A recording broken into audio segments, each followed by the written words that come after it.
Hey, peace. What's happening, everyone? On I deal with. Ooh, yeah. Nah, nah, nah. Suddenly there came a sound from heaven, as of a rushing mighty wind, like the rushing of a mighty wind, like the rushing of a mighty wind. Come and fill our hearts again, like the rushing of a mighty wind. Yeah, blessings. Once again, you know the routine. Like the video, subscribe to the channel, hit the notification bell. All of that helps. So you don't know. Without any further ado, let's get started. We're going to compare a closer look at how the CRC's 10-point plan compares to U.S. reparations proposals, just so we can see similarities and differences a little bit clearer. It says the Caribbean Reparations Commission CRC 10-point plan and the U.S. reparations movement HR 40, California Task Force, and grassroots FBA ADOS advocacy share a common foundation. And that foundation is that slavery caused lasting harm that requires redress. But they diverge in scope, emphasis, and strategy. The CRC 10-point plan versus U.S. reparations proposals. Number one, apology.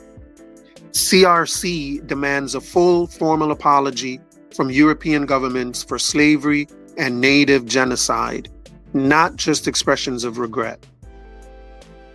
In the U.S., HR 40 in California and ADOS FBA calls for a U.S. government apology for slavery, Jim Crow, and systemic racism. Some bills like HR 40 explicitly propose an apology as part of reparations. So they both want formal apologies, and not just, I don't think they want just formal apologies or expressions of regret. I think, well, a formal apology, I think, to say it better, a formal apology is one that can be considered legally binding, where they can use that in their legal case, to say if you're apologizing for it, that means you're admitting you did something wrong and that, you owe something.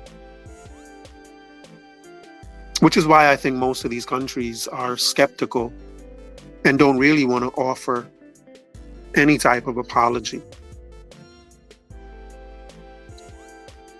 So the first similarities is in their apology. The second one, how they compare with repatriation or connection to Africa.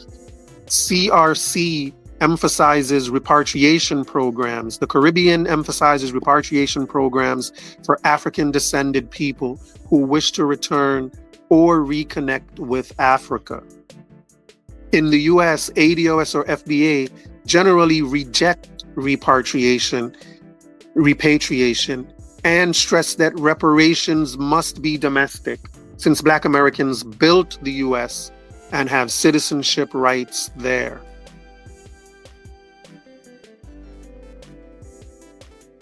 So they're not down with the repatriation program. No, they don't care about that. Next, indigenous justice. The Caribbean Reparations Commission includes reparations for the genocide of indigenous Caribbean peoples. In the U.S., Native American reparations are treated as a separate issue, handled by treaties and tribal settlements. Black reparations efforts don't include them. So the Caribbean movement itself is more inclusive, if you will. Much more inclusive. In terms of health, the CRC demands European-funded health initiatives to combat chronic diseases linked to slavery's trauma, hypertension, diabetes, and mental health. In the US, California's task force recommends free health care for descendants of enslaved people. Other proposals include tackling racial health disparities and addressing environmental racism. So I don't think, it doesn't look like California's task force in the US, they go specifically into any specific illnesses where the CRC speak about high blood pressure or hypertension, diabetes, and mental health. I think FBA is more concerned with the overall health of Black Americans, where they feel like the overall health of Black Americans has been compromised because of their history of slavery. Next, education. The CRC calls for eradicating illiteracy, a colonial legacy, and providing access to higher education funded by Europe. In the US, reparations proposals often include free college tuition or student loan cancellation for descendants of enslaved Black Americans. So they both have calls for an education focus in terms of as being part of their reparations claim. FBA and ADOS will definitely take free college tuition as part of their reparations claim, and debt cancellation as well, student debt cancellation as well. And I think that the Caribbean just want access to those schools. And I guess not just access, they want them to fund it as well. They want to be able to go to schools in Europe and to take advantage of the resources there. Next comparison is cultural restoration. CRC, the Caribbean Commission, wants programs to restore African knowledge, heritage, and identity suppressed by colonialism. In the US, emphasis is more on teaching slavery, Reconstruction, Jim Crow, and Black contributions in American schools. ADOS or FBA push for recognition of foundational Black American culture as distinct. All right, so in short, ADOS is not really concerned with cultural restoration.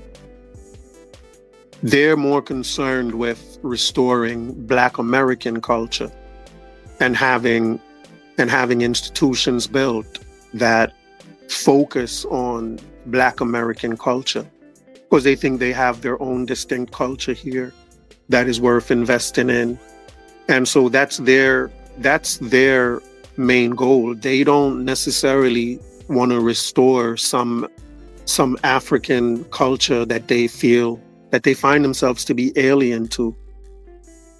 I think they find it very difficult to have a national connection with Africa, given that it's almost impossible to really trace exactly what country you come from in Africa.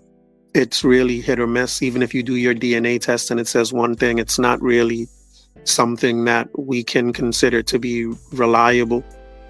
So they don't really want to play that game. They don't really want to play that guessing game where they just pick a country. And they value their Americanness, and they value their American uniqueness, I should say. The next piece of comparison is with psychological rehabilitation. The Caribbean Commission explicitly calls for mental health and trauma programs to heal from centuries of oppression. In the US, it's not as central in HR 40. Psychological rehab is not as central in HR 40, but some scholars and activists argue for mental health reparations. California mentions psychological harms in its report. So, to some degree, to some degree, they're both asking for that. I think they've separated health and psychological rehabilitation. They're treating those as two separate things. So where they're closer in terms of health, they're not so close in terms of psychological stuff. The next piece is CRC. The Caribbean Republic, it says, demands technological transfer and development investment from Europe. In the US, the focus is more direct. They want cash payments, housing grants, land restitution, tax exemptions, and business investment for descendants. So I guess technological transfer and development investment is a broad term, is broad terminology, and that's what the Caribbean is focused on. But in America, they're more direct with what they want. Cash payments, housing grants, land restitution, things like that. The next piece, debt cancellation. The Caribbean Commission calls for erasing international debt owed by Caribbean states to free up resources for development. The U.S. doesn't apply. In the U.S., debt cancellation does not apply. The U.S. debate is about canceling household or student debt for descendants, not international debt. Because I guess, where in the Caribbean, those people asking for reparations for the Caribbean look at those Caribbean countries as, their homeland. And so they want reparations for their homeland. In America, even though they say that they are trying to cement their identity as Americans, they don't necessarily seem to see America as their homeland when it comes down to it, because they're not necessarily concerned with international debt and having the reparations fix their country. They want that only their own individual debts canceled. And again, I think that's because they don't feel that national pride that people in the Caribbean and in Africa feel. I think even though they call themselves American, they lack national pride. And I think, that's a part of their call for reparations, because they're the only ones calling for reparations from their own country. The Caribbeans in Africa, they're calling for reparations from European countries. The Black Americans are calling for reparations from their own country. And I think part of that is the lack of national pride that's going on. And the last piece of comparison is direct compensation. The Caribbean Commission, for the Caribbean Commission, reparations are framed as state-to-state settlements, Europe to Caribbean nations, not individual payments. Right? So again, the CRC is concerned with repairing their nation. And in the US, as we're going to see, in the US, they're more concerned with repairing individuals. In the US, it says reparations are framed as direct benefits to individuals. Example, cash payments, land grants, tax policies for descendants of US slavery. All right, so the key differences. The CRC, or the Caribbean Reparations Commission, equals collective, and it's nation to nation. They want one nation to pay another nation reparations. It focuses on Caribbean states negotiating with Europe for structural developmental reparations. In the US, They're dealing with individual and domestic reparations. And it focuses on direct compensation, benefits, and justice within the U.S. system for descendants of enslaved Black Americans. The bottom line, both movements see slavery and colonialism as crimes requiring repair.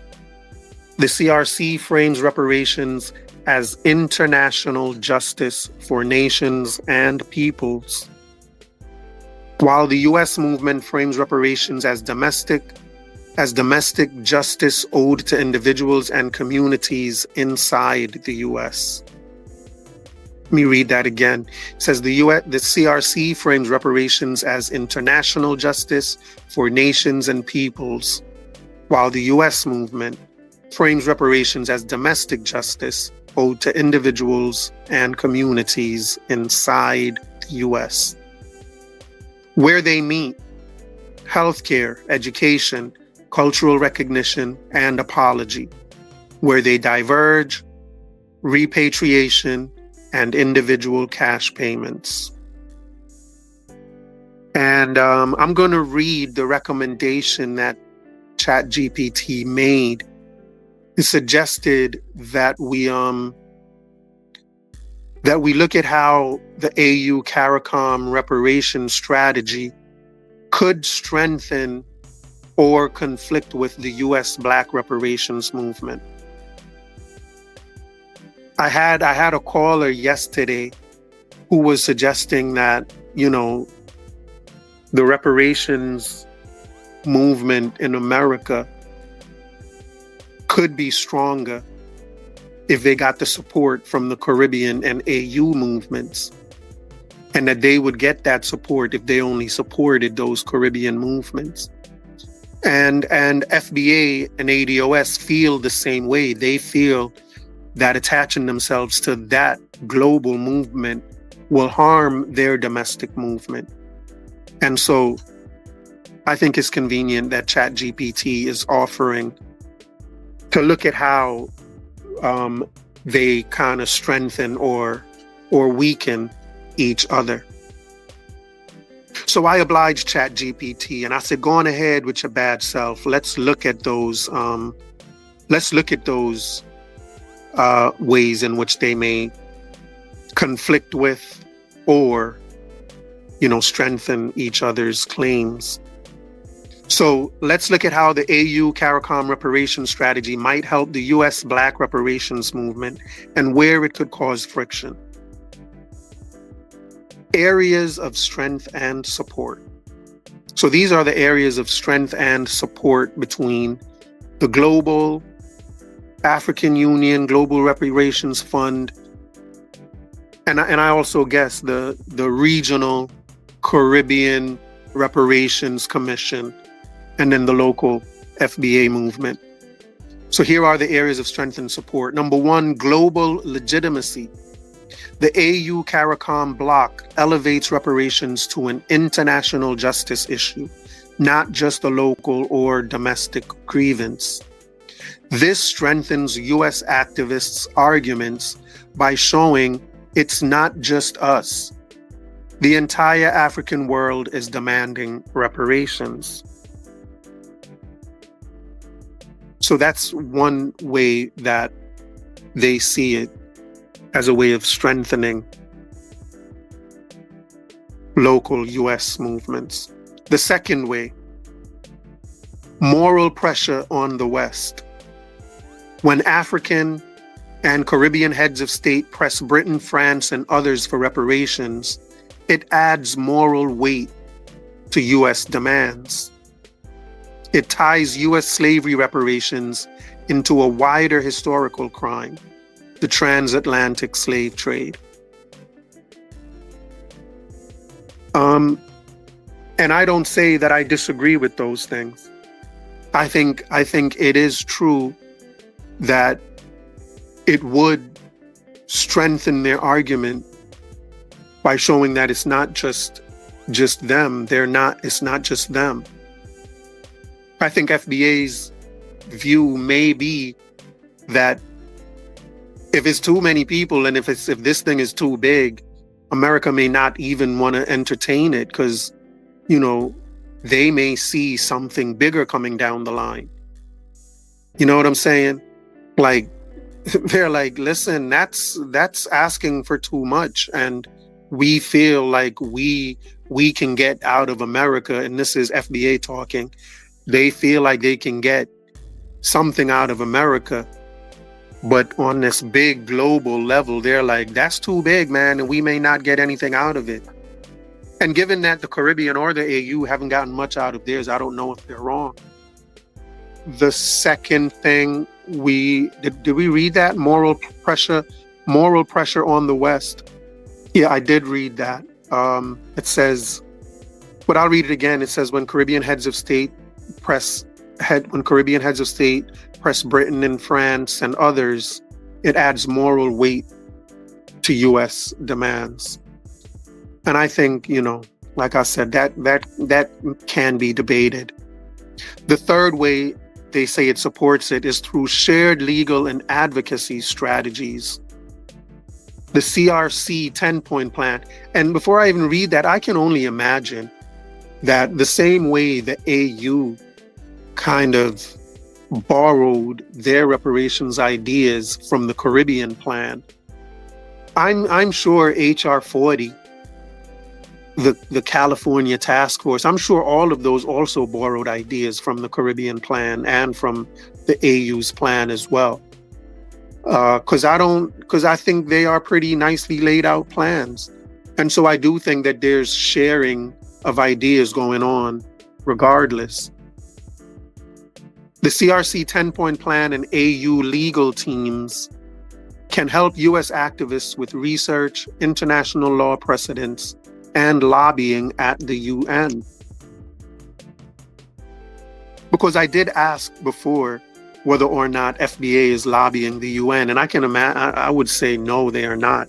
But this is one way, so they could lobby the UN, and the UN could put pressure on America to respect some of those reparations claims of their local citizens.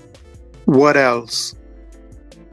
It says the U.S. reparations movement could use this strategy to argue slavery as a crime against humanity and not just a domestic civil rights issue. A crime against humanity is a bigger offense than a civil rights issue, is their view. And so when you are tied into a case dealing with a crime against humanity, you may get more in terms of a settlement. I think that's just what they may be thinking. Next, cultural and diaspora unity. Recognizing the African diaspora as the AU's sixth region frames Black Americans as part of the global Pan-African family. This stuff here, I don't think FBA or ADOS is very much concerned with this section of cultural and diaspora unity. That's the last thing that FBA cares about. And it says creating opportunities for solidarity, joint programs, and stronger negotiating power. I think where the Caribbean sees those things as benefits, and I think the reason they see those things as benefits is because the Caribbean nations are approaching these things as nations. And I think they see those benefits as a nation. They see benefits in solidarity with other African nations and having programs with other nations, because I'm sure these are national programs. And negotiating power. This negotiation is possibly about trade deals, right? So where Caribbean countries can see that cultural and diaspora unity has benefits, it may be more difficult for FBA to see those benefits, because FBA is not approaching their reparations argument as a national remedy or something to fix their nation. they're looking at it from an individual perspective. So just that section to me, I think is just wouldn't be that attractive to them. The next thing it goes into is areas of tension and conflict. So these are areas of tension and conflict between the two separate reparation movements, the Caribbean and the US. It says 1, collective versus individual reparations. The AU CARICOM model, reparations is nation-to-nation settlements, Europe to Caribbean or African states. The US model, reparations is individual entitlements. Descendants of enslaved Black Americans get benefits inside the US. And the tension is that US activists, especially FBA or ADOS, argue their fight is unique and separate and shouldn't be diluted into a Pan-African tool. The first area of tension and conflict is collective and individual reparations. The second area of conflict is repatriation versus staying in America. The CRC or AU model includes repatriation support, returning to Africa, and reconnecting with roots. In the US, ADOS or FBA, repatriation is rejected. Their claim is against the US government because their ancestors built America and citizenship rights are here. And the tension there is that US Black groups fear Pan-African framing might be used to redirect or dismiss their specific reparations claim. Yeah, I think the same way they say, Africans and Pan-Africans come here and they become a part of Black American celebrations and festivals, and before you know it, they turn into African celebrations. So they say that they redirect the focus the same way they redirect the focus of Black American celebrations and try to turn them into African celebrations. They would just redirect their reparations claim and make it more of a African claim.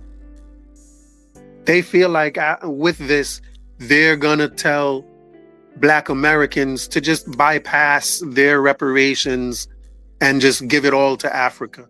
Because they're gonna say, look, America's so rich, y'all got everything. Y'all don't need no reparations, just send it all to us. Or they may just feel that Black Americans would get the short end of the stick.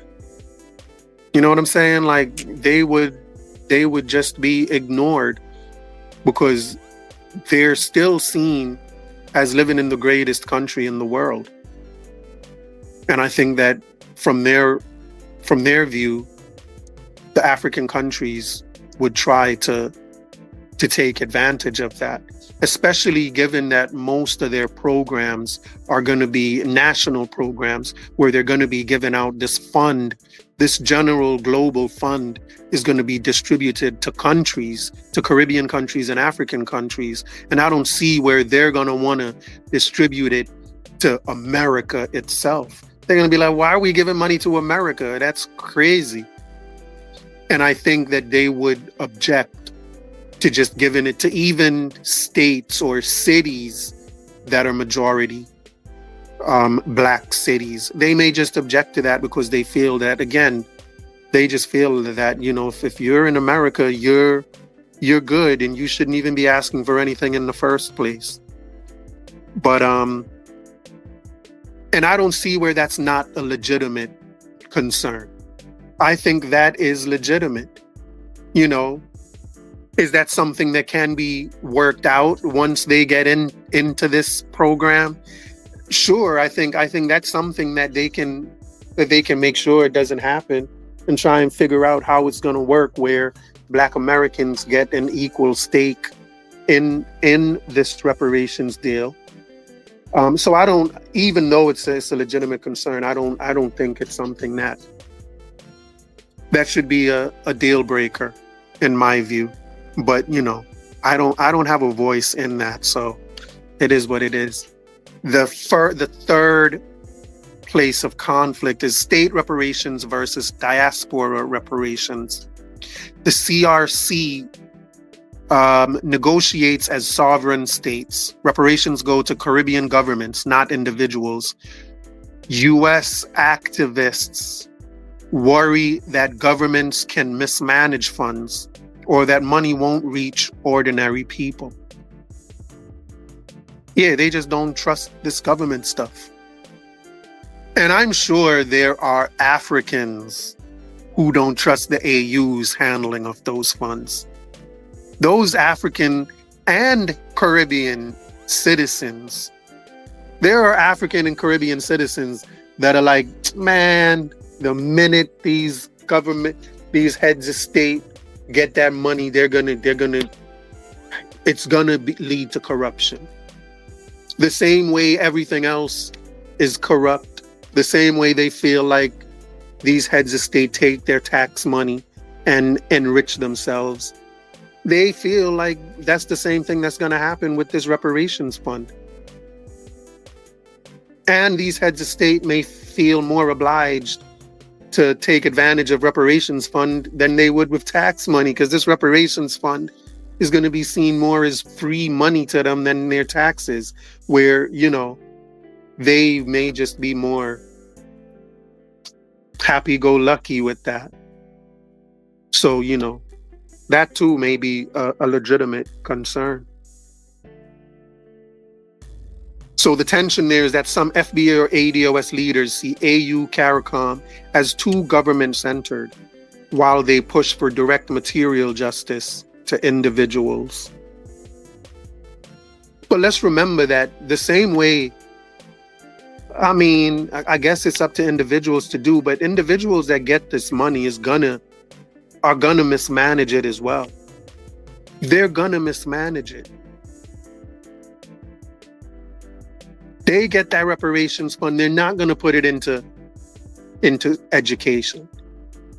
They're not going to put it into technological advancement stuff. They're not going to put it into health objectives. You know what I'm saying? Those are concerns too. Those are concerns that people have in terms of whether or not to pay this money out. And we're learning that from our welfare system, where, our nutrition program, our supplemental nutrition program, when people get it, they don't use it to buy anything nutritional. And that's considered a mismanagement. And that's a part of the thing that is being tried to be fixed as we speak with that system. And so there can be that corruption of the reparations and their individual stuff as well. The next area of conflict is that they have different targets. With the CRC and AU demands reparations mainly from European colonial powers, the UK, France, Portugal, Netherlands, Spain, and Belgium, and the US movement demands reparations from the US federal and state governments, not Europe. The tension there is that the US case could be overshadowed if the global stage is dominated by African and Caribbean claims against Europe. Yeah, they just see it where they feel that the national claims would overshadow those individual claims from America. And so that's why that is an area of concern. Lastly, is an example of friction in real time. Some FBA or ADOS activists argue that Pan-Africanism is being used to merge or dilute the unique claim Black Americans have against the US. Meanwhile, Pan-Africanist leaders argue that unity makes the reparations fight stronger. since all African descended peoples suffered from the same slave trade system. So the friction in real time is between FBA and Pan-Africanists. Pan-Africanists even in America, they have friction in terms of how this reparations deal is supposed to work. The bottom line, the AU CARICOM strategy strengthens U.S. reparations efforts by giving them global visibility, moral weight, and legal precedence. But there is a fundamental difference in approach. Global Pan-African vision, states get collective reparations and development funds. In the U.S. domestic vision, individual Black Americans get direct compensation from the U.S. government. The two can complement each other if coordinated, but they can also clash if one side feels its claims are being overshadowed or merged.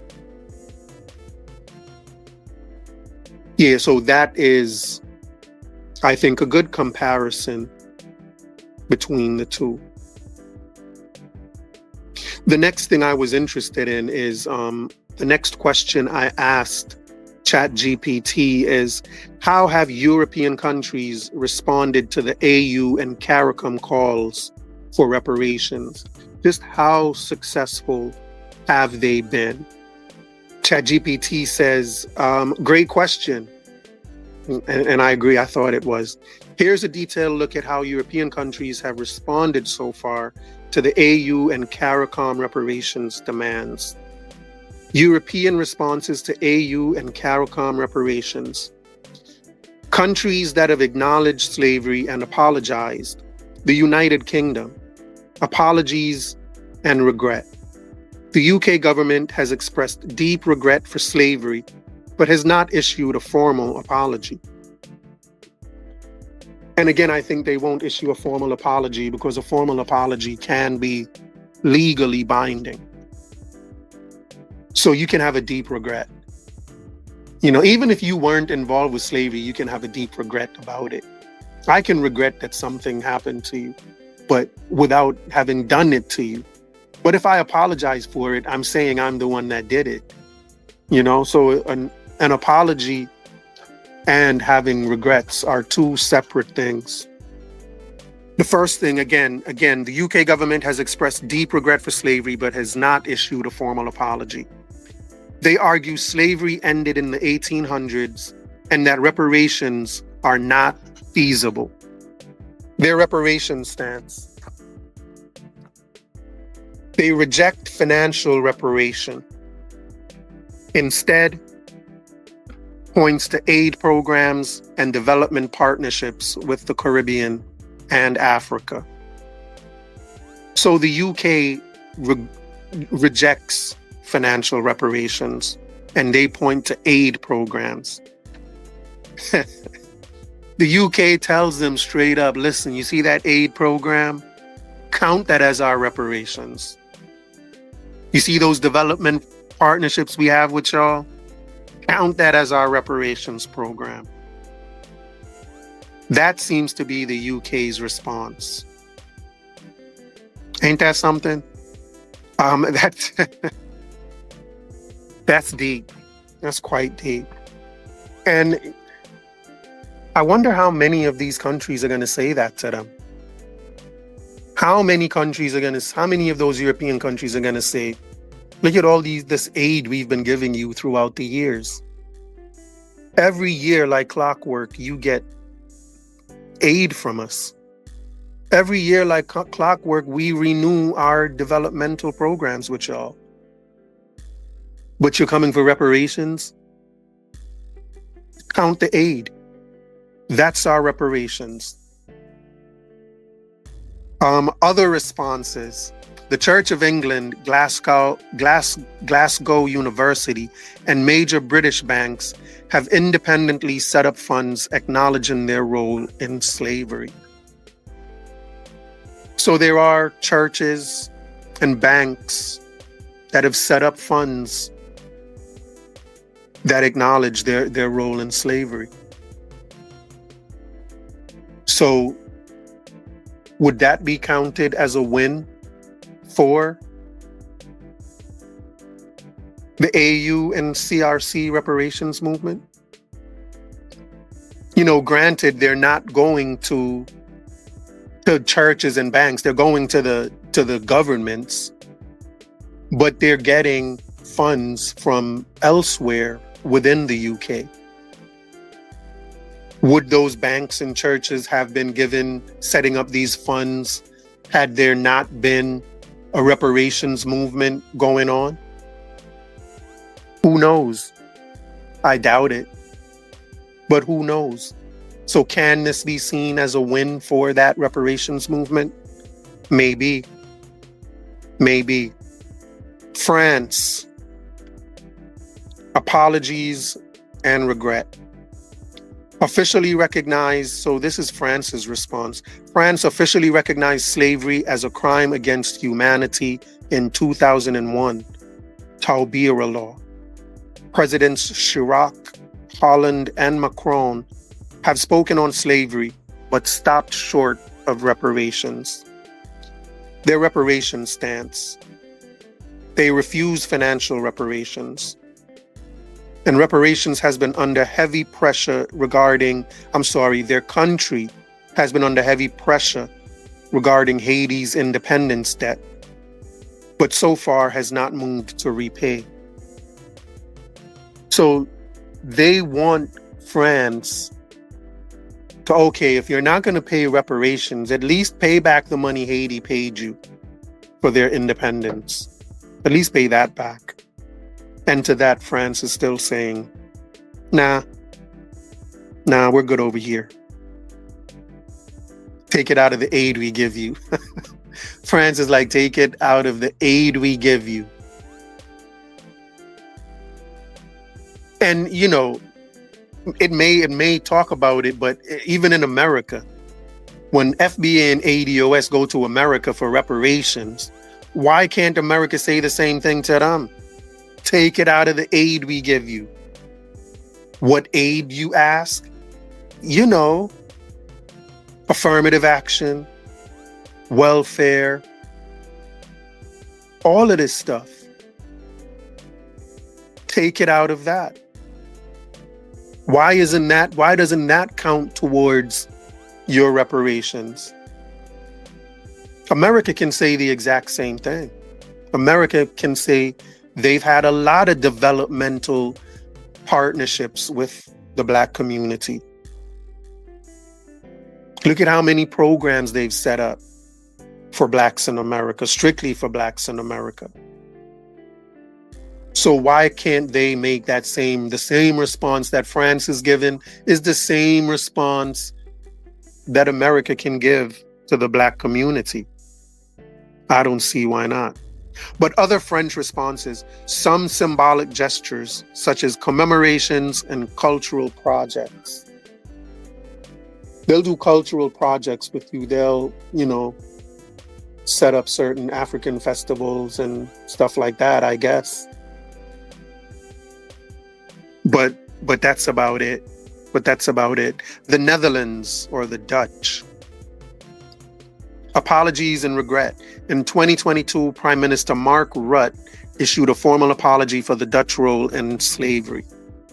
Their reparation stance, they allocated about 200 million pounds for healing and awareness projects and 27 million pounds for a slavery museum. That's pretty tangible, is it not? So that could be a goal accomplished. They got 200 million pounds for healing and awareness. I would like to see how that money was spent. And another 27 million for a slavery museum.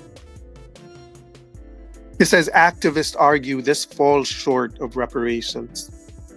Activists say that's nice, but that's not reparations. That's nice, but that's not what we mean by reparations. But I'll say kudos to the Netherlands. They've they've done more than the UK or France so far. Unless those churches and banks donated more than 200 million pounds. But let's continue. Belgium. Apologies and regret. King Philippe expressed deepest regrets in 2020 and 2022 for Belgium's brutal colonial rule in Congo. Their reparation stance: no reparations, only symbolic apologies. So, their other responses: Belgium has returned or promised to return some looted artifacts to Congo. And that can be seen as a win for their reparations movement. They're getting looted artifacts returned to them. So, you know, in terms of a tangible that Pan-Africanist, that this Pan-African reparations movement can claim, there's another one right there. They've gotten tangibles out of the UK from those churches and banks, and they've gotten a tangible out of the Netherlands in terms of healing projects and awareness projects. And in Belgium, there is a promise to return looted artifacts. And if that does come to fruition, that would definitely be something to hang their hat on. Germany. You know, part of the affirmative action and welfare are not exclusive to Black people. Everybody gets affirmative action and welfare. White women, the handicapped, Latinos, everybody takes advantage of affirmative action and welfare. And so their claim is because everybody gets it, it shouldn't be counted as reparations. You know, but the aid that the UK tells those people to count as reparations, they give aid to other people as well. The UK gives aid to not just Africans and Caribbeans, they give aid to everyone. And that doesn't stop them from telling the Caribbean people, yo, use that aid as reparations. It doesn't stop them from doing that. So I don't see why this talk of, oh, everybody gets affirmative action, so we're not going to count it as affirmative action. I don't see why that's going to move them. All they got to tell you is the same way the UK is going to tell the Caribbean governments. UK is going to tell them, listen, you're complaining that other countries get aid too? Well, let those other countries look at it as aid, and you look at it as reparations. And it's the same way the American government is going to tell y'all. The other individuals that get it as affirmative action and welfare, let them look at it as welfare. You look at it as reparations. Look at it as whatever you want. But that's what you're getting. And, you know, that is what it is. That is what it is. And it's gonna be a hard battle to convince them otherwise, I think.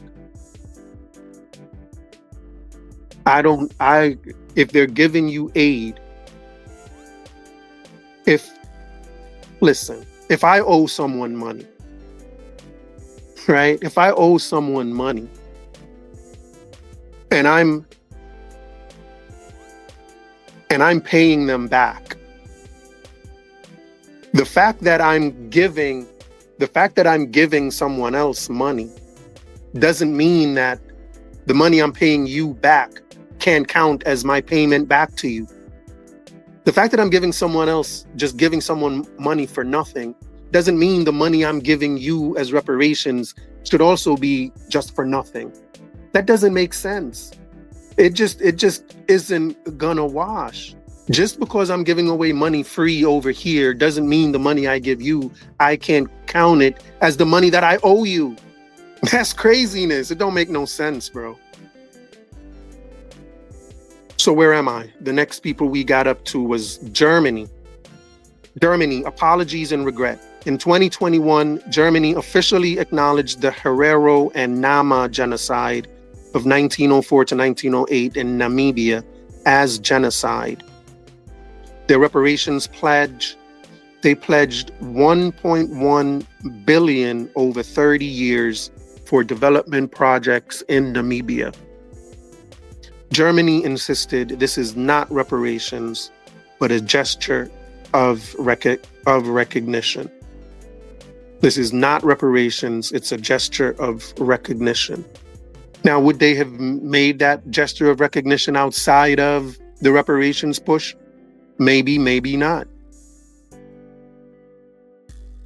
If they are made to have to make reparations payment, can they divert funds from this development project into the reparations money? Can they say, okay, this money is no longer for development projects, it's now for reparations? Can they do that with that 1.1 billion pounds?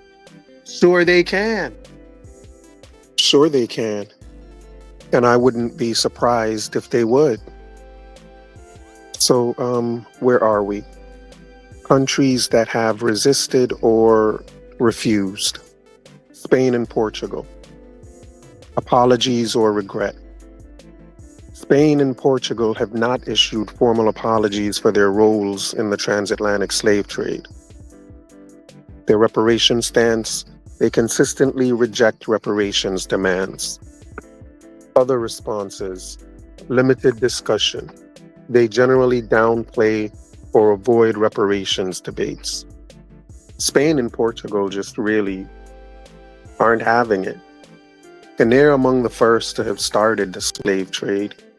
And they seem to be the last to even want to talk about it or do anything to repair the damage. The European Union, collective response. The EU has not adopted a reparations policy. The European Parliament has debated slavery's legacy, but frames responses in terms of education, remembrance, and anti-racism measures, not reparations. So a summary of the responses: acknowledgement and apologies, France, Netherlands, Germany, Belgium, UK, partially the UK. Symbolic actions and limited funds from the Netherlands. The Netherlands has a modest fund. Germany has the Namibia project, and UK institutions such as churches and universities also have projects of their own. Flat refusals, the UK government, Spain, Portugal, and France on Haiti. No formal reparations. No European country has agreed to state-to-state reparations with AU or CARICOM. So the bottom line, European countries have moved toward apologies and symbolic gestures, but stopped short of financial reparations. Netherlands and Germany have offered the closest thing: development funds, museums, acknowledgement. UK and France reject reparations outright, despite being top targets of AU and CARICOM. Spain and Portugal have avoided the debate. So far, AU and CARICOM's calls are reshaping the conversation, but Europe's response is still cautious, defensive, and limited to symbolism rather than reparatory justice. Yeah, so I think it's pretty clear to say that, even though they haven't had the victory that they're looking for in terms of state-to-state reparations and donations to their funds, they have had pockets of victories here and there and things that they can hang their hat on and say, without our movement, these things would not have occurred. Not even what we would consider to be just the nice gestures that have been made by individuals and churches and things like that. So I think they have certain things they can hang their hat on and count as victories. The next question I asked ChatGPT is, how much money has been donated to the Global Reparations Fund so far and by whom? Remember, we're trying to figure out whether this stuff has been successful. It says at this point, no confirmed donations or funds have yet been publicly reported for the Global Reparations Fund, which was launched by the African Union and CARICOM at the Accra Reparations Conference in November 2023. Here's what we know. What the sources reveal. The Global Reparations Fund, GRF, was formally established during the Accra Conference in November 2023, aimed at coordinating reparations efforts globally. However, public announcements have only confirmed its creation and intent, not the receipt of donations, pledges, or disbursements.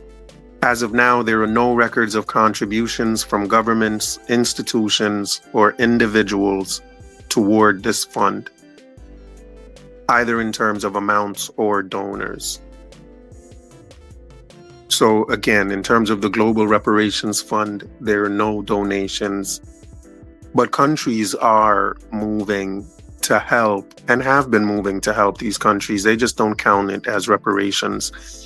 And, again, I'll say it again, if pushed hard enough, they'll just say the work or the help that they've been providing over the years can and should be counted as their reparations contributions.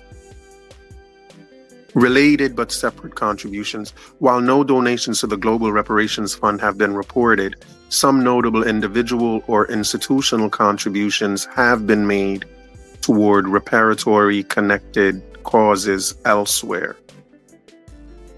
A UK philanthropist named Bridget Freeman donated $500,000 to the UWI's, I think that's the University of West Indies, Global Giving Fund in August 2021 as a personal reparation for her family's historical ties to slavery. Laura Trevelyan, a former BBC presenter, launched a US $100,000 family reparations fund for students in Grenada in early 2023. These efforts, though meaningful, were independent of the GRF and are not linked to its official structure or financing. So, just to reiterate, even though they are independent of the GRF, I think that, the fact that the GRF exists is motivation to these people to do stuff on their own, I think. And I think it just prevents the legal stuff that comes if their government gets involved. So, can the AU and CARICOM look at these things as successes for their movement? Maybe, maybe not. So the bottom line, question, has the Global Reparations Fund received any donations? Answer, no credible reports of any donations thus far. Question, who has donated to similar reparations-related initiatives? Bridget Freeman and Laura Trevelyan have made personal contributions to UWI and Grenadian student funds respectively, but these are not part of the GRF. So what's next? The fund is still in its early setup stage, focused on institutional design, strategy, and possibly fundraising frameworks. Next question I asked is how has the Germany and Netherlands development funds been allocated, just to see if they are really following through on that and whether there's any successes that can be claimed there. It says Germany. In Germany, the Namibia agreement, that $1.1 billion over 30 years agreement. In May 2021, Germany formally recognized the Herero and Nama genocide, 1904 to 1908, as genocide and pledged $1.1 billion over 30 years for infrastructure and development in Namibia. Of this amount, approximately £50 million is earmarked for a foundation focused on reconciliation, covering cultural initiatives, youth exchanges, memorialization, and remembrance. The remainder is allocated for community development, including land reform, rural infrastructure, water, and vocational training. So that is, that is real stuff happening. That is real stuff that's happening. And again, but granted, it's not reparations for slavery, it's reparations for genocide. And I don't know if it's being counted as even reparations, simply for legal purposes. But they have been getting criticism. They have criticism from Namibian communities and civil society. Says that the deal was negotiated without direct involvement of Herero and Nama representatives, sparking widespread protests and rejection from those communities.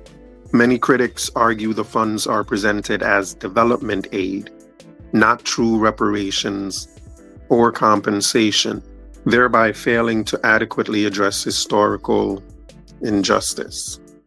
As of early 2025, reports indicate that the funds have not been released, and negotiations continue under pressure from both the Namibian government and descendant communities. The Netherlands, Slavery and Legacy Fund and allocations.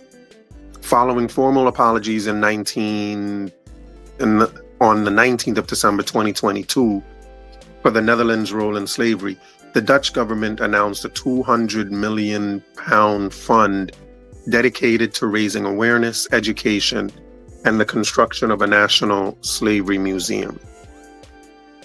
The Netherlands Bank, the Dutch central bank, separately apologized in July of 2022 and established a £5 million fund to support local initiatives driven by descendants of enslaved people. This includes one-off contributions to the National Slavery Museum in Amsterdam, the Elizabeth Sampson House in Suriname, the Tula Museum in Curaçao. Additionally, starting mid-2023, the DNB Fund planned to support initiatives across Aruba, Bonaire, Curaçao, Saint Martin, Saba, and Saint Eustatius, focused on cultural heritage, education, and economic independence. In April 2024, the Dutch government detailed the allocation of $33.3 million for various policy reinforcements in the European Netherlands. This included £14.9 million for free name changes for descendants of enslaved people, £4.5 million for heritage and museum projects, £1.7 million for anti-discrimination messaging, multi-year research funding, health and well-being interventions. And that's £1.7 million to each of those different types of programs. Another £1.7 million for initial funding for multi-year educational research program, £3 million for development of a National Slavery Museum Knowledge Hub, and £0.8 million for embedding slavery history into school curricula. So again, can these be seen as successes of the Caribbean movement or the AU movement? I think so. I think that the fact that these movements exist and have been vocal, I think that it can be true that they influenced a lot of these groups to donate and to start these different initiatives. For the Caribbean part of the kingdom, Aruba, Curaçao, Suriname, etc., the government is developing recovery agendas and engaging descendants in planning how to allocate £33.3 million towards awareness raising, cultural involvement, and impact projects. In March 2025, debates emerged over the use of the £66 million £1 million slavery fund. Some politicians questioned whether it was being diverted to economic projects rather than focused on historical remembrance. The government insisted the fund is strictly for initiatives addressing the legacy of slavery, including anti-discrimination campaigns and cultural training. So, there's still issues about trust and whether they can trust the government to do what they claim they're going to be doing with these funds. So it's not just in those African countries where people are skeptical about the government's intent and what they plan on doing with that money that's raised. So even here in the European stuff, we see that mistrust as well. A significant grant in August 2025, St. Martin received over US $5.3 million, 4.5, which is the same as about 4.9 million pounds from the Netherlands for slavery remembrance projects, and an additional 750,000 US dollars allocated for Saba genealogical work, totaling over US $6.1 million. So again, these can be seen as wins that these countries have garnered. Yeah, so I went on to ask, how has the US government respond to FBA and ADOS claims for reparations? And once again, this is mainly to compare the two, the US movement and the Caribbean movements, just to see whether any of them have been more or less successful. ChatGPT says here's a detailed breakdown of how the US federal government has responded to reparations claims from FBA and ADOS. So federal government responds to FBA ADOS reparations claims. 1. No official federal reparations or apology. Despite sustained advocacy, the U.S. has not passed any federal reparations legislation, such as H.R. 40, to study reparations, nor issued a formal apology for slavery at the federal level. So, off the bat, we see they haven't been any more successful than the AU or CARICOM in terms of what their intended goal is. Their intended goal is getting money from the federal government, and they haven't done that. Same as the AU and CARICOM. Their intended goal is state-to-state reparations, and they haven't received any of that either. As several states and cities have offered apologies or reparations of their own, but there's been no national level acknowledgement that meets ADOS FBA demands. So we may be able to find pockets of victories as well on the state and city level, but nothing on the federal level that to speak of. Number 2, H.R. 40 is still stalled. H.R. 40, the Commission to Study and Develop Reparation Proposals for African Americans Act, has been introduced repeatedly in Congress since 1989, including in recent sessions under Representative Sheila Jackson Lee. However, it has never passed, and no federal reparations commission has been formed to act on FBA or ADOS proposals. Policy silence on span-based reparations.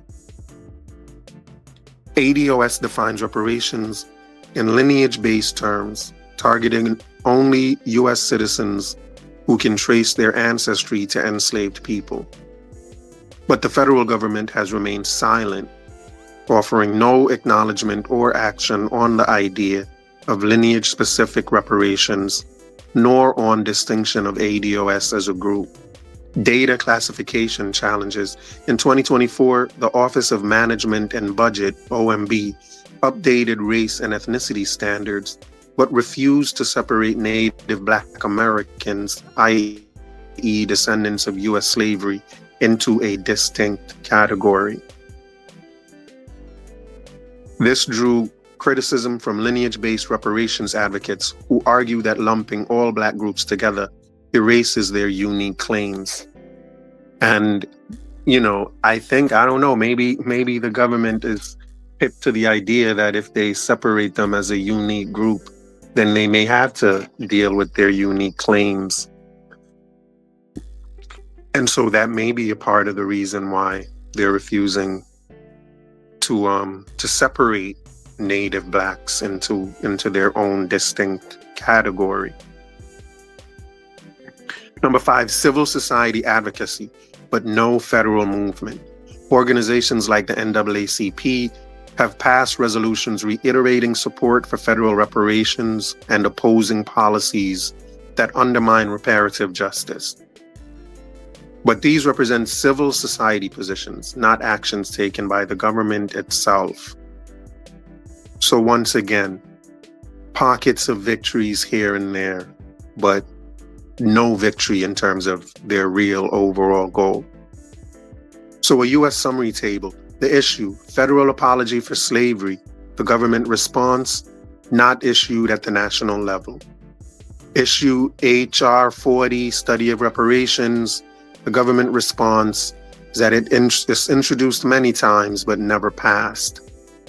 On the issue of lineage-based reparations for ADOS and FBA, the government response is that they have not acknowledged nor supported it.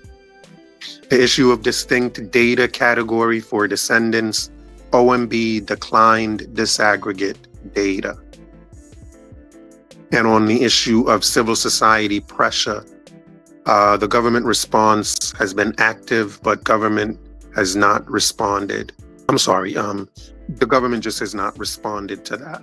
The bottom line, the U.S. federal government has not formally responded to the specific reparations demands raised by FBA and ADOS advocates. While activists have pushed for acknowledgement, apology, and a reparations commission, official action remains absent. The updated OMB data standards, by refusing to distinguish Native Black Americans, highlight a broader reluctance to recognize group-specific reparative justice claims. So I guess they do kind of think that this recognition of them in their own unique category kind of opens up other legal stuff that they don't want to deal with. Next question I asked, just to get a little more into detail of what could be seen as success. How have U.S. states responded to reparations claims? And it says it gives state-level actions. Here's how U.S. state and local governments have responded to reparations claims, especially those aligned with Black descendants of slavery, FBA and ADOS. Number 1, apologies for slavery. Several states have issued formal apologies acknowledging involvement in slavery. Alabama, Connecticut, Delaware in 2016, Florida in 2008, Maryland in 2007, New Jersey in 2007, North Carolina in 2007, Tennessee gave a resolution of regret in 2007, and Virginia in 2007 formally apologized. 2, reparation studies, commissions, and task forces. California. In 2020, California issued the first state-level reparations task force to study reparations policies targeted at descendants of enslaved people. In September 2024, Governor Newsom signed legislation issuing a formal state apology and allocated funding for reparations-related programming, though he vetoed some proposals, such as property restitution through eminent domain. In New York, in 2024, state lawmakers created a commission to study the legacy of slavery with potential reparations pathways. A city-level parallel action, New York City also approved a study of its involvement in slavery and exploration of reparations options. And yeah, I'm not surprised to see these liberal-leaning states, being open to the idea of reparations, at least in the studying stages of it, in terms of setting up commissions just to study reparations claims and how they can be enacted. So at least these, again, liberal states are doing that. Maryland, a bill to establish a commission for reparations covering apologies, compensation, tax relief, tuition waivers, and more. passed the legislature in 2025. Governor Westmore vetoed the bill, citing budget constraints and preferring direct economic initiatives over a study, though the legislature may attempt a veto override. Yeah, that's interesting. In Illinois, they require insurance companies to research and report slavery era policies. Similar provisions exist in New York, Iowa, and Maryland. So a good amount of state stuff happening that can be seen as pockets of victories, if you will, and things that I think ADOS and FBA can, hang their hats on and use to help with their reparations push in other states. But let's look at city and local actions. It says they've given reparations commissions and even funding. In Evanston, Illinois, they launched a local fund using cannabis tax revenue to finance reparations, addressing Black residents' wealth and opportunity disparities. And I do remember hearing about that initiative and the idea of using tax money from cannabis to fund reparations. I do remember debates about that. So, interesting that certain states are actually going through with it. In Asheville, North Carolina, they passed a reparations resolution in July 2020.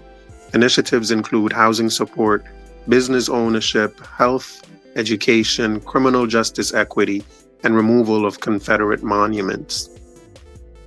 In San Francisco, California, a board of supervisors unanimously approved a $5 million reparations payment to eligible Black residents in 2023. $5 million payments, that's a huge payment. That's a huge payment. In Philadelphia, they created a city reparations task force in June 2023 to develop a reparations plan in consultation with reparations advocacy groups. And I guess these are just proposals. None of this has been put to fruition yet. At this point, they are just proposals. And finally, the Mayors Organized for Reparations and Equity, MORE, a coalition of U.S. mayors from cities like LA, Denver, Sacramento, and Kansas City, committed to advancing local reparations initiatives. And so a summary table. On this summary table, they give the level and examples of action. On the state level, there have been apologies, example in Virginia and Maryland, studies and task forces in California, New York, and Maryland, and insurance disclosures in Illinois, New York, Iowa, and Maryland. City and local responses, there have been reparations commissions or support funds in Evanston, San Francisco, and Philadelphia, and resolutions and programs in Asheville, as well as the mayoral coalitions.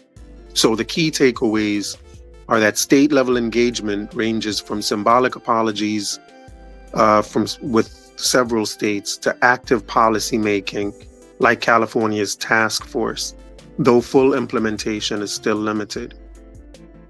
Local governments are often outpacing states, initiating direct payments, program funding, and advisory commissions tailored to community needs.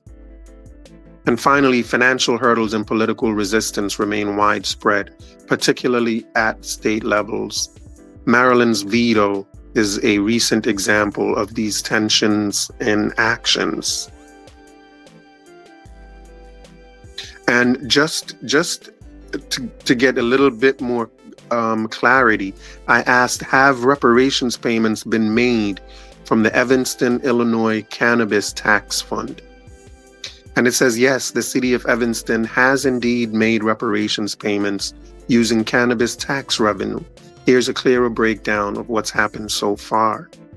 Reparations payments to date, total distributed over $5 million has been distributed to eligible Black residents of Evanston. That's pretty big right there. That's a big deal, isn't it? In terms of local reparation stuff, that's a pretty big deal. Many of these payments came directly from the 3% cannabis sales tax, with supplemental revenue from real estate transfer taxes. Who received payments? In 2022, the city began issuing reparations, offering $25,000 in vouchers for housing-related assistance like home purchases, mortgage support, or repairs to over 620 applicants. These vouchers have since expanded to include cash payments, giving recipients more flexibility. Like to think that my real estate taxes would go to help other people buy homes and get mortgage support. I'm not for that. I'm not for that at all. These vouchers have since expanded to include cash payments, giving recipients more flexibility. So instead of just going towards mortgage and home purchases and things like that, now they're actually giving them out so people can do whatever they want to do with it. And I'm still not happy with particularly my tax, my money going for that. My property tax money should be going towards stuff that I benefit from, where I live. Recent distribution figures in 2024 to 2025. According to budget reporting for 2023 and early 2024, there have been home improvement benefits. 6 recipients shared $112,000. Mortgage assistance, 1 recipient received $25,000. Cash benefits, 59 recipients received $1,450,500. I wonder if that's shared between them. Now, that has to have been shared. I doubt they all got that piece. That was shared. These distributions are part of the ongoing restorative housing program. Yeah. Cannabis tax, okay, fine. You want to use cannabis money to give reparations, whatever. But state taxes, and property taxes, that's something else, if you ask me. The committee aimed to complete all 46 ancestor disbursements by mid-2025. The funding summary. The reparations initiative was initially funded with a planned $10 million from cannabis sales over 10 years, later supplemented by real estate transfer taxes. By May 2024, the fund had accumulated $2 million from a one-time general fund transfer, $1 million from real estate transfer taxes, around $400,000 from cannabis taxes, and approximately $52,000 in donations. So a summary table, they give the category and the details. Total disbursed is over $5 million to date. Program types are housing vouchers, mortgage assistance, and cash benefits. Recipients are ancestors and descendants of Black residents harmed by segregation between 1919 and 1969. Funding sources are cannabis tax, real estate transfer tax, general fund transfer donations. General fund transfers and donations. The legal status. The program is currently facing a legal challenge over its race-based eligibility. Yeah, as I'm sure it would. I think they may even get challenges over their real estate tax that they are using. I'm sure they're going to get legal challenges all over the place. But the same way affirmative action has been seen as unconstitutional because it is race-based, I can imagine that reparations, if it goes to the Supreme Court, these reparations claims may also be found to be unconstitutional. So the final take, it says, yes, Evanston has begun making reparations payments through its cannabis tax fund. While payouts have begun, limited revenue streams and legal challenges, coupled with operational complexities, have slowed the rollout.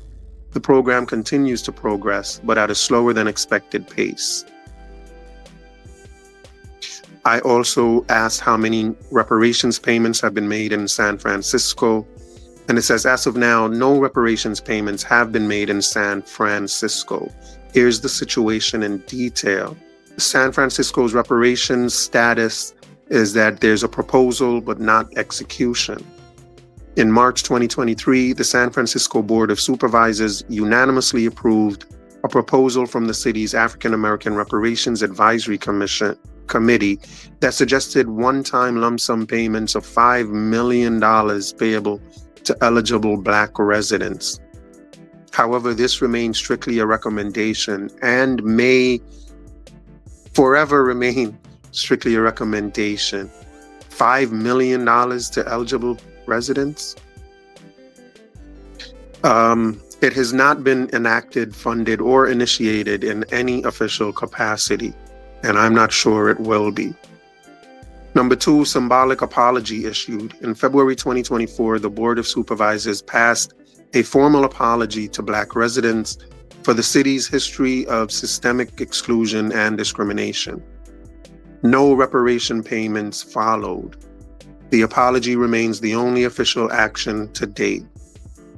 3, reparations office defunded. Also in early 2024, Mayor London Breed eliminated the budget for the proposed reparations office, which was slated to cost around $4 million to set up. Without this office or accompanying legislation, the reparations plan remains dormant. Yeah, so proposals in San Fran, but nothing very concrete, it doesn't look like. Summary table.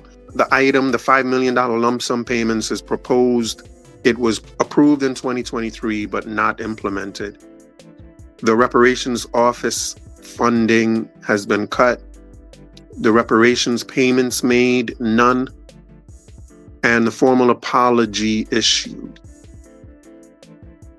So the takeaway from San Fran is that San Francisco has taken symbolic and planning steps toward reparations, including issuing an apology and drafting a set of recommendations. However, no monetary reparations have been dispersed to any residents to date. The absence of both enabling legislation and office funding means the proposal remains unfulfilled. I then asked how many reparations initiatives in Asheville, North Carolina have been enacted. In the short answer, it says some process steps have been enacted, but no resident-facing reparations programs, such as cash, guaranteed income, housing, grants, etc., have been implemented in Asheville. What has been enacted? Official resolutions and apology in 2020. The city of Asheville and Buncombe County passed reparations resolutions and set the process in motion. Initial funding set aside. In the city, they appropriated $2.1 million in June of 2021 as a down payment for future reparations. In the county, they later matched approximately $2 million, and both city and county added $500,000 annual line items to be used once programs are adopted. So it looks like there's more happening in Asheville than in San Francisco. There's more of a commitment, I think. The Community Reparations Commission, the CRC, formed in 2022 and repeatedly extended, most recently through 2025, to finish its work. Quote unquote, cease harm audit commissioned and completed in 2023 and 2024. Local governments commissioned a policy or financial audit to identify ongoing practices causing racially disparate outcomes. Final recommendations were delivered in 2024. What's still not enacted? As of August 19, 2025, the CRC approved 39 recommendations. The CRC approved 39 recommendations. Example, a Black-led economic development center, a guaranteed income pilot, neighborhood reinvestment grants. But these are recommendations. They still require formal adoption or funding by city council and county commissions. No direct benefits have been rolled out to residents yet.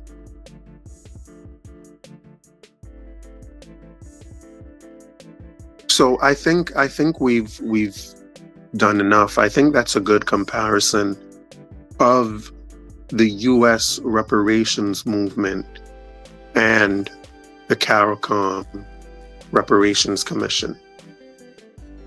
And I think it's fair to say that both of them are pretty even in terms of success and failure. I think overall they've both failed to reach their goal of governments stepping in and paying reparations. CARICOM wants state-to-state payments. They want Europe to pay countries or to help countries with certain types of programs. And that has not come to fruition in any way, in any meaningful way.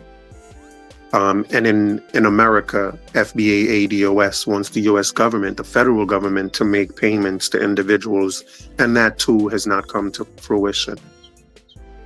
But they both also have successes that they can speak of. With the AU, we mentioned there are, with CARICOM rather, there are pockets of success with churches and universities offering money. Individuals have offered money to these countries. And so they can look at those as successes of their movement. And also the same with ADOS and FBA in America. There have been state and local successes. There have been actual payments given to individuals and nice payments too. So, both have their failures and both have successes. So I think they are on even footing in my estimation. And with that being said, that's pretty much what I wanted to look at for this video. And I think enough has been said about that. So thank you for your time. Hit that like button if you don't mind. Don't forget to subscribe and hit the notification bell as well. We plan on putting forward a lot more of these videos for your entertainment and learning pleasure. So please be a part of the channel, be a part of our experience, and let's get together more often. All right, y'all. Thanks for stopping in. Bless yourselves. Be good.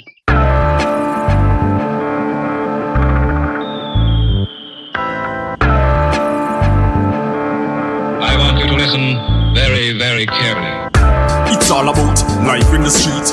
People are suffer, try survive in the heat. Bad mind them out, you want hygiene not eat. That's why enough of them get rifle a beat. Everybody want big ups and want to drive in a Jeep. Every day I'm at the ball when she buy in a read. Not even 5 days, we can't find for the week. Me no see no changes, the same cycle repeat. Give thanks cause life it's a sweet. But keep an eye open every time you go sleep. Cause mankind jealous and them idle go late. Them never yet plant and not try figure it. Bigger heads where you fight for the sake. Now care about the future nor the child where you creep. Them a pray the fat Kyle we submit. The system will slide where you fit. Inna the streets where we born and grow. Only Jah know and nobody know. When we talk about ghetto life, talk about ghetto life. ghetto life. Everybody a priest, say them want it low. That's why them a speed and they pan the go. Cause this a real ghetto life, ghetto life. This a real ghetto life, ghetto life. Yeah, yeah, yeah, yeah. Everybody just a pre-success. When me looking at the street, yo, me see enough stress. Them all a fight for who reach up next. Everybody want floss and a beat up chest. Juvenile in a them teen love sex. Them a breed the fast money, them no need subjects. And if you're unfortunate, please don't vex. I saw the things said cause the streets don't In rest. the streets where we born and grow, only Jah know and nobody know. When we talk about ghetto life, ghetto life. Talk about ghetto life, ghetto life. Everybody a priest, say them want it low. That's why them a speed and they pan the go. Cause this a real ghetto life, ghetto life. This a real ghetto life, ghetto life. Yeah, yeah, yeah, yeah. It's all about life in the street. People are suffer, try survive in the heat. Bad mind them up to one, hygiene a do it. That's why enough of them, yeah, rifle a beat. Everybody want the ghost and want to drive in a Jeep. Every day I'm at the ball when she buy in a read. Not even 5 wheels, we can't find for the week. Me no see no changes, the same cycle repeat. Give thanks cause life it's a sweet. But keep a eye open every time you go sleep. Cause mankind jealous and them idle go leap. Them never yet plant and not try figure rape. Bigger heads where you fight for the seed. Now care about the future nor the child where you creep. Them a pray the fat Kyle resonate. The system will slide where you fit. In the streets where we born and grow, only Jah know and nobody know. When we talk about ghetto life, ghetto life. Talk about ghetto life, ghetto life. Everybody a priest, say them want it low. That's why them a speed and they pan the go. Cause this a real ghetto life, ghetto life. This a real ghetto life, ghetto life. Yeah, yeah, yeah, yeah.